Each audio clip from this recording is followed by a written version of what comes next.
All right. I have the theater reaction to the Odyssey from Film Threat. Been watching these guys for a while. They're like us. They want great entertainment again, and they're not shills. So, let's check this out. Here we are, Alan, with our out of the theater review of the Odyssey, our social media reaction. Christopher Nolan. What do you think? I was bored out of my mind. I was checked out on this movie pretty much from the beginning. The sound was awful. Oh, God. See, the trailers are making me think it's going to be boring, and I've noticed in the comments that several of you say that the trailers, it just feels boring, So, it's definitely a possibility. This is one man's opinion, but that's what he's saying. I have been to other Christopher Nolan films that I've been bored in, even though there are some that I've liked. So, I know it's a possibility. Couldn't understand dialogue, and then I started to understand dialogue and realized how bad the dialogue is. This is the most pretentious movie I've seen. Pretentious. I can't wait to not see this movie again. The thing that didn't work. So it's boring. He doesn't like the dialogue, and the sound wasn't right. Okay. For me, mostly was the accents. The way they spoke, I felt diminished the film. It felt too modern, and in a way, it kind of felt like El Topo, Alejandro Jodorowsky. Too modern. I guess it's like,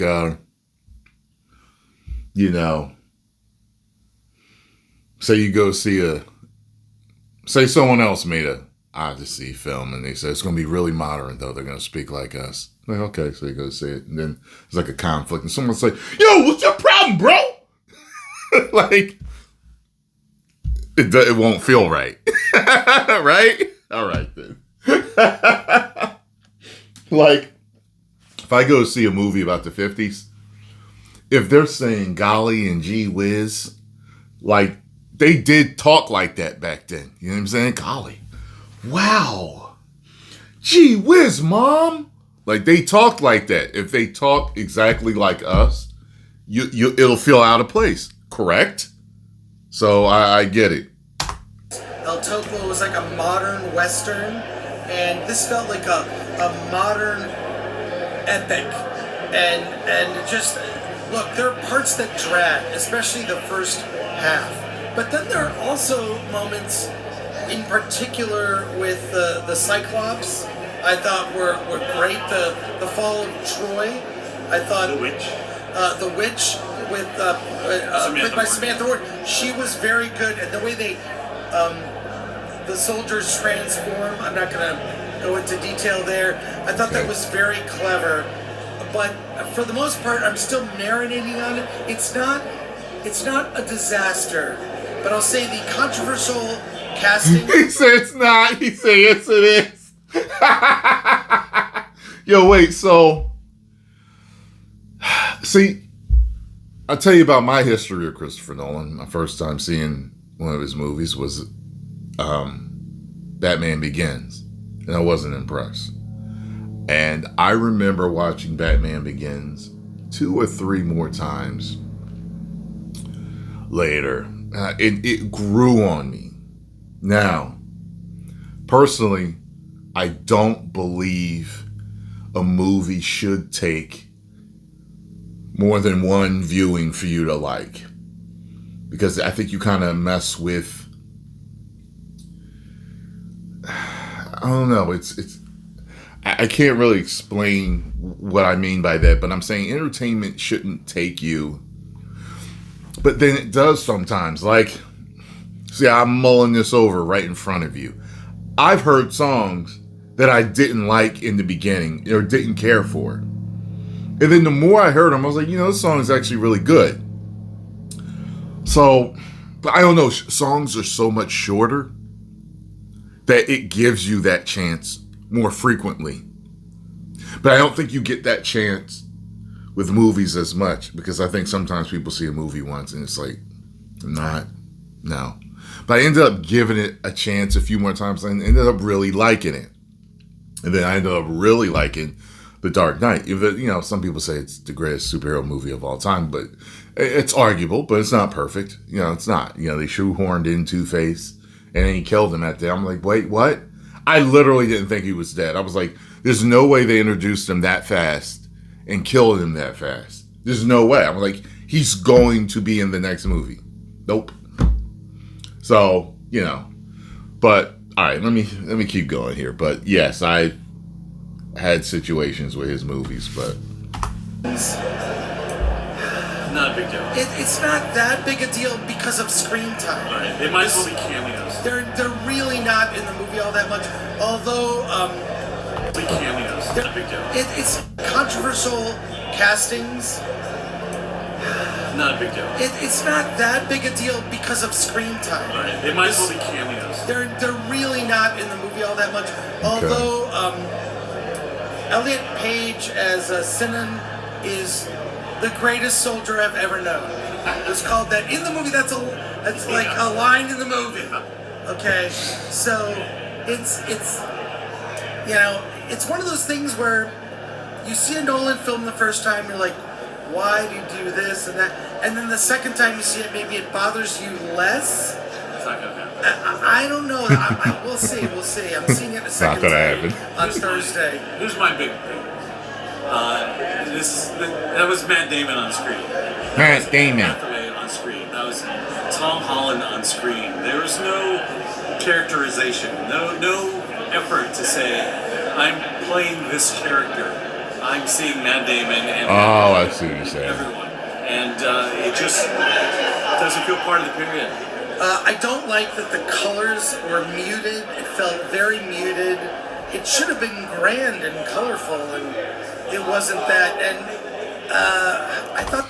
some actors are, I believe just two types of actors. Just actors that are themselves in every movie.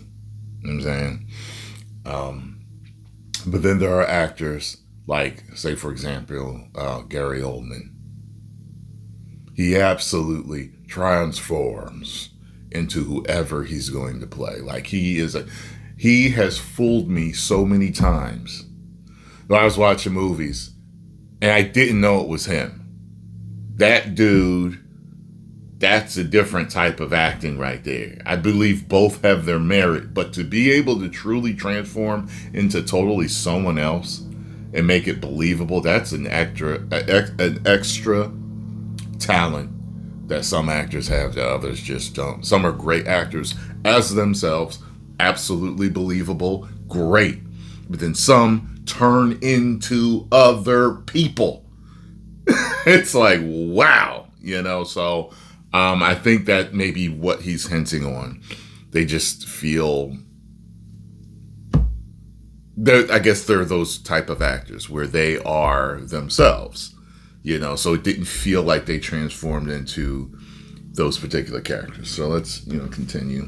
The music, it's not the best for a Nolan film. Usually the score carries the movie a lot. This one didn't. A lot of drumming.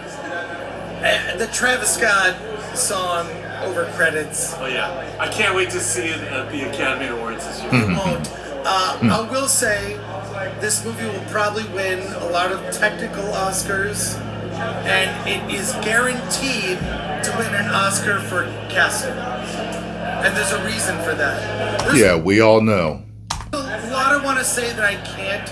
This is initial reaction, and my reaction is not a disaster, but mixed. And for Alan, disaster, not mixed. Not a disaster, mixed.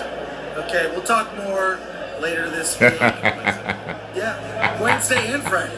Alan, let's get out of here. He's ready to go home.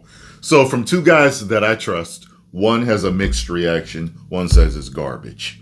All right. Average those together, garbage. All right. So I'm going to have to see some other ones too. Oh, God. I may go see. I don't know, man. Because I get a feeling that if I go.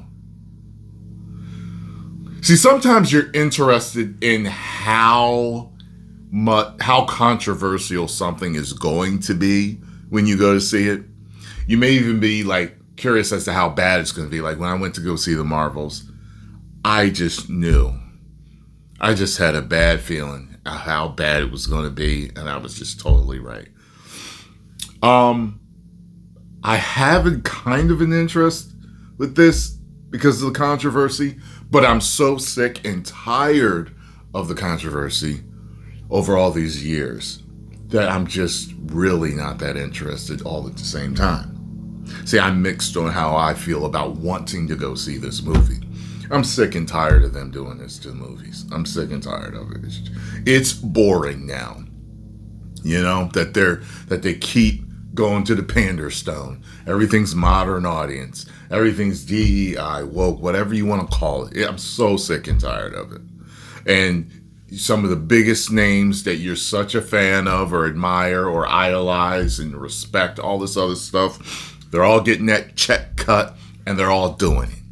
You know what I'm saying? You know what I mean? So for all these people you think have such massive integrity to the art and all this other stuff, I'm telling you, you don't know who's going to do it. You don't know. You don't know what contract they've signed. You don't know who they work for. You don't know how they truly feel in their heart about what they're doing. You don't know. So, post the comments down below. Let me know what you all think.